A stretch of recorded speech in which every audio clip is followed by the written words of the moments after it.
Alright, let's get started. I actually don't use a lot of templates. I just start with a fresh Ableton project, which is probably familiar to you. The only things that I usually change is I take this away, the send return channels. I don't use them in most of my projects. Sometimes I do. It's a little bit because of the way I route my channels, which I will come to later. And I turn down the volume of the library because we don't want to mix too loud, and I feel like the library loudness can be a bit annoying when we're generally mixing on low volume. So this one is for just the loudness of the library, so you don't, so it's not too overwhelming. All right, so I usually start my tracks with the kick, and there's many ways you can go about kicks. You can buy sample packs with good kicks, but you can also sample your kicks from tracks or loops. And I'm going to show you how to do that in a minute. We know the kick is the foundation of the track, so it has to be really strong. We have to make sure that we use a good kick. And it also depends on the track what kind of kick you can use. If you want a very bass-heavy track where your bass is in the middle, you don't want a kick that has too much bass itself. But if you want a kick-heavy track with a very boomy, strong punch, then the kick is the most important element, so it can be a bit longer and bass heavy. So for the purposes of this track, we want to make, let's say, the typical tech house track. We want to have a strong bass line but also a punchy kick. I've been browsing through some samples and I found this drum loop, which you can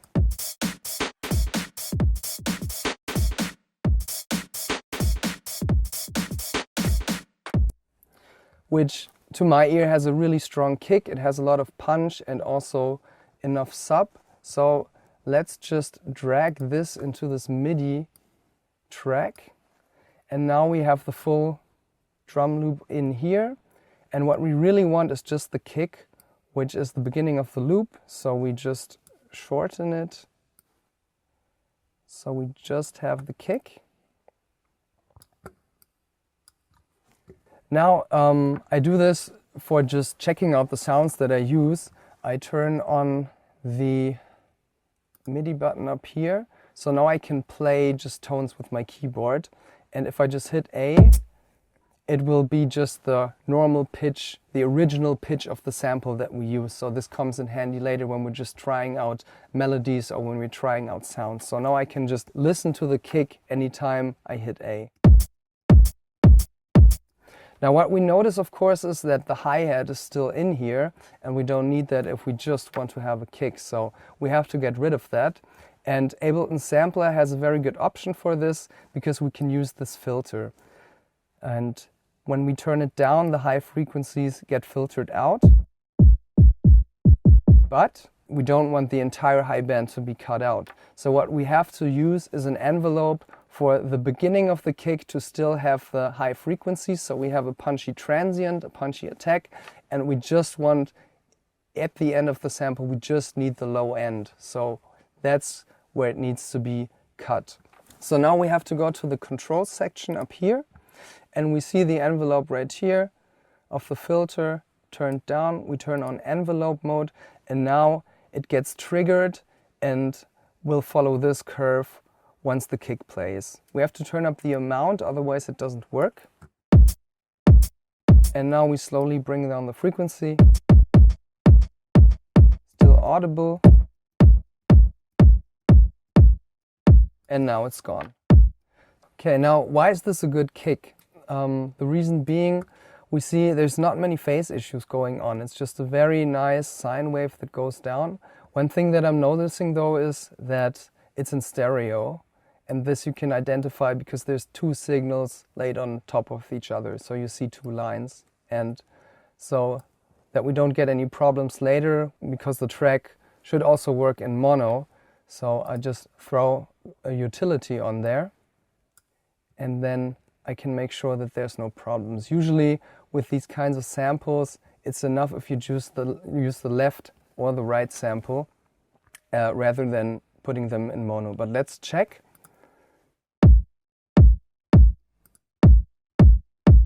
Doesn't lose a lot of energy. So we're good with doing this, but we could also just use the left signal or the right signal. you know, because a stereo signal is just a left and a right signal, and they're added together when we're listening in mono. So sometimes when the left and the right signal are too different from each other, they can produce issues because they cancel each other out. But in this case it works, so we can just go ahead with putting a utility and putting it in mono. So now we have our kick. And I just like to start somewhere, create a MIDI loop, Command, Shift and M is the shortcut. Bring this up, turn it onto fourths because we're making house music, so it's a 4 on the floor basically. We turn on the listening button, so every time we click on a note we will be able to hear it. And we have to make sure we're in the right pitch, and at Ableton 3C is always the original pitch if we use samples on a MIDI roll. One shortcut that I use a lot is just pressing the button B, because then I can switch between the pen mode and the cursor. And I like to use the pen mode when drawing my notes or when I'm drawing my automation. So it's a house track. We're using 4 on the floor. So when I hold Option or Control in Windows, it will just stick to the same note and I can draw these out. So I have to zoom out a bit, just go to the top with the magnifying glass and I can zoom in and out. And I draw my drum section. If I go back to the arrangement view, I click on the loop and then I hit Command L so that I have a loop automatically, and then when I press the space bar it just starts playing. Now what I noticed straight away is it's a bit slow for the kind of tech house that we want to make, so let's turn up the tempo of the arrangement a little bit. 126 is very typical of the genre. I like to push it a little bit to 128, but we also know that music is getting faster and faster, so you can just see for you what feels right. Sometimes a track feels fast depending on the elements you use, even though the tempo is not so high. There's no general rule for the tempo. You have to make what feels right for you. And this is true in music in general, that you have to make what feels right. One thing that I learned is there's actually very few rules that you have to adhere to at any cost. You can make a lot of your own and just make what feels right. So this time we're doing 128. And this is our kick. So what else? I kind of want to see what our kick looks like, and a good way of doing this is dragging an EQ8 on the channel, or just having a look at the waveform of our kick. And this is very useful if I want to find out the key of the kick. Ableton has this tool that when you just hover with the cursor on the EQ8 while it's expanded, we can see down here what note we're on and what frequency it is. So when I hit play,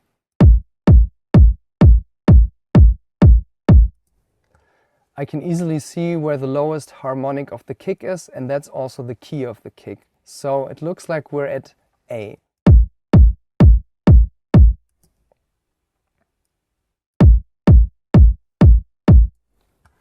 So why is this important? This can give us a good clue that we should make the track in the key A. This, as a general rule, works very well if you have the kick and the bass in the same key, but it's not completely mandatory. I've been listening to tracks for many years, analyzing their keys and their kicks, and you don't have to have the kick in the same key as your bass. It's also not a set rule, but it can help to make things a little bit more harmonic. So you also have to see what feels right. Sometimes you're gonna have a kick in A or G, which is fairly typical for a kick, because those frequencies can be put out by most club speakers or most festival systems or even smaller speakers quite easily. It's quite a high pitch considered how low the frequencies can get. So that's why kicks in A, G or F are very popular to use because you can really feel and hear the boom on most systems. The bass though, for this kind of music that we make, if we want to make rolling bass, sometimes the bass or the key of the track, or maybe the key in that the singer sings in, is different. It's a C or a D, and those frequencies are quite low. The lowest harmonic of the C is going to be at 30 Hertz, and most speakers are going to have problems of putting those out. So the kick is the most important element. You can have that at a higher key and even have a lower bass if the track is written in a different key. You have to make what feels right. There's reasons why it's good to have tracks in higher keys, but for the rolling bass, sometimes a lower key just on the bass makes sense. In this case though, let's just stick with the key of the kick, which is A. Now let's make this kick a little bit more punchy. Ableton has this amazing tool which is called Drum Bus. You can find it in the Drive and Color folder. Let's just double click on it so we have it on the channel, and this just helps adding punch to the kick, shaping it a little bit, shaping the transients, and we want it a little bit more punchy, so I'm just gonna throw it on there, and it already changes the character of the kick just by being on there. Let's have a listen.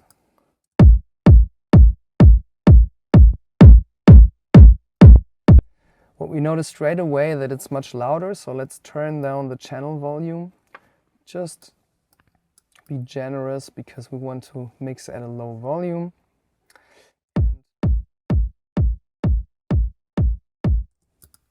We just want a little bit of transient,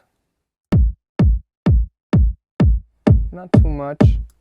Now it feels a little bit sharper, and we don't want this plugin to change the whole signal of the kick. I still want the original signal to be underneath. That's where our dry wet button comes into play. This is without.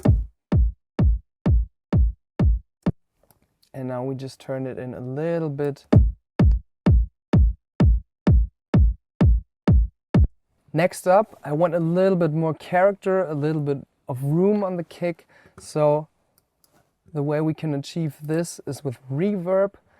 This is just some ear candy. We don't want to change the character of the kick, but we want a little bit of feel to it when we listen to it on headphones, for example.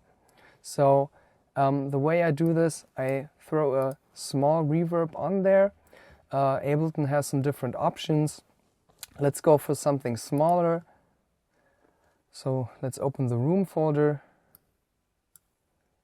And I like the garage one a lot. Let's have a listen.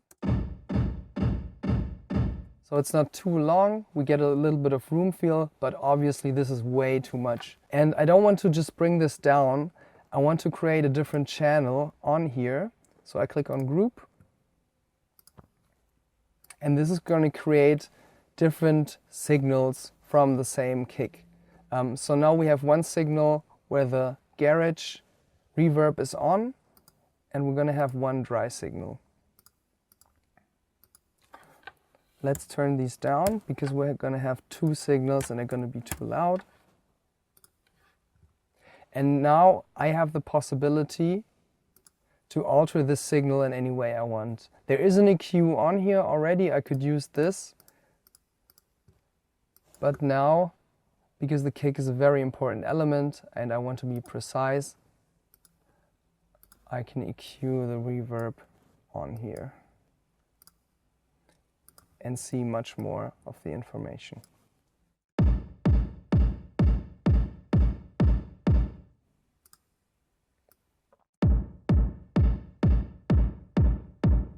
A little bit. And now also we can sidechain this, and we can use a compressor to do this. Throw the compressor on here. Now open the drop-down menu, click on sidechain, and as the input we can use the kick itself. And now bring down the threshold.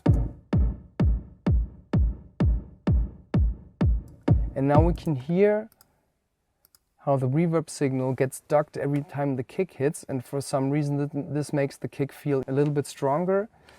And we also get a little bit of an ambience feel on the kick. We have a little bit of room, a little bit of character on there.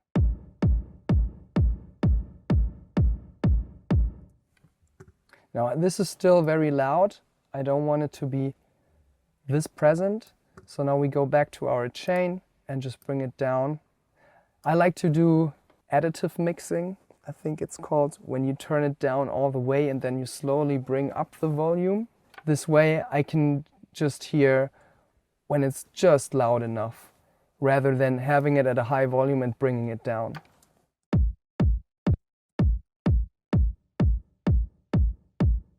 And now we can just hear it a tiny bit in the back, and that's enough. Okay, so this is our kick.